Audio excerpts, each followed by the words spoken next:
I think bank of Maharashtra is way better bank compare to federal bank as of now. तो अगर आप base देखेंगे, दोनों bank का अगर लोन बुक का साइज देखेंगे तो बैंक ऑफ महाराष्ट्र का लोन बुक का साइज है 2.7 लाख करोड़, फेडरल बैंक का लोन बुक का साइज है 2.6 लाख करोड़। तो दोनों का जो बेस है लोन बुक का ऑलमोस्ट सेम है। अब उस बेस पे बैंक ऑफ महाराष्ट्र किस बेस से ग्रो कर रहा है, तो Q3 का बैंक ऑफ महाराष्ट्र का लोन बुक का ग्रोथ है 20%, फेडरल बैंक का लोन बुक का ग्रोथ है around 11%।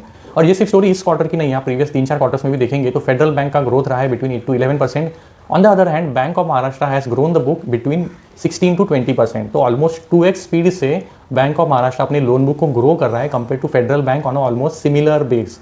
So the first point is bank of Maharashtra is delivering good on the credit growth at the first point. Second point, अगर आप इनका asset quality देखें तो दोनों बैंक का एसेट क्वालिटी में एसेट कोई चैलेंजेस नहीं है। जीएनपीए देखे, एनएनपीए दिखे, क्रेडिट कॉस्ट देखे, क्वाइट कंफर्टेबल है और डिक्लाइनिंग ट्रेंड पे है, तो वहाँ पे कोई दिक्कत नहीं है। अब बात आती है एग्जीक्यूशन की, तो bank of Maharashtra aggressively branch expansion कर रहा है। इस क्वार्टर में 54 ब्रांचेस को ऐड किए, 9 मंथ्स में 113 ब्रांचेस को ऐड किया। अब इनका करंटली प्लान चल रहा है, प्लान 3-1, जिसके अंदर ये 321 ब्रांचेस ऐड करने वाले within 18 months and which is going to drive growth for them. And ये करंटली ऑन ट्रैक है। अभी तक इन्होंने प्रीवियस साल में जो 9 मंथ्स हुआ है उसमें 113 ब्रांचेस ऐड कर लिए और उनके पास अभी भी 12 मंथ का टाइम बचा है। तो they are doing that aggressive expansion. अब ये जब एग्रेसिव एक्सपेंशन आप करते हो, काफ़ी सारे खर्चे बढ़ते हैं, ऑपरेटिंग एक्सपेंसेस बढ़ते हैं, एम्प्लॉय एक्सपेंसेस बढ़ते हैं, रेंटल एक्सपेंसेस बढ़ते हैं, एडमिन काफ़ी तरह के फर्नीचर वगैरह सब तरह के एक्सपेंसेस बढ़ते हैं।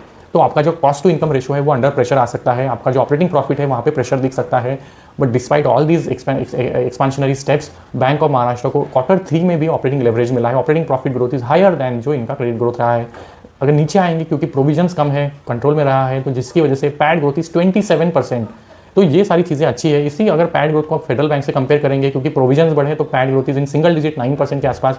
And that's why I think अगर आप सारे पैरामीटर्स में देखें तो bank of Maharashtra is outpacing federal bank to a large extent. अब ये स्टोरी अभी की है, नॉट सेइंग कि फेडरल बैंक बेटर नहीं करेगा। हिस्टोरिकली ये भी 19-20% के आसपास ग्रो करता था, बट पूरे पिछले 6-8 क्वार्टर्स में वो पूरा ऑफ ट्रैक चला गया growth, but it can come back again. But currently bank of Maharashtra is definitely well placed. अब ये ग्रोथ को मेंटेन करने के लिए बैंक ऑफ महाराष्ट्र क्या कर रहा है, तो इनको इंटरनेशनल बिजनेस यूनिट का लाइसेंस मिला था, तो कॉर्पोरेट बुक को ये ग्रो कर रहे हैं ऑन द ग्लोबल लेवल। इसके अलावा ब्रांच एक्सपेंशन कर रहे हैं। गोल्ड लोन को बुक को ग्रो करने के लिए इनका फोकस है। जो सारे 321 ब्रांचेस ऐड कर रहे हैं, they are all going to be equipped to disburse gold loans. Gold का स्क्रीनिंग करना है, गोल्ड को सेफ में रखना है, कस्टडी में रखना है, तो सारा जो इंफ्रास्ट्रक्चर ये रेडी कर रहे हैं because they think gold loan is going to grow at aggressive pace even forward. तो ये जो पूरे स्टेप्स है ना इनका, जो अगर मैनेजमेंट का कॉन कॉल सुनेंगे दे आर एब्सोल्युटली बुलिश। देखेंगे तो they management first time mention कि they are looking to grow all the segments in the loan book, जो पहले नहीं हो रहा था। They were restricting their agri MSME book, but they are now expanding even that. तो that's why I think bank of Maharashtra is very well place given जो currently situation है। If you look at the returns maybe 1 year, 3 year या फिर 5 years, जो returns है the bank of Maharashtra is even delivered better compare करेंगे federal bank से।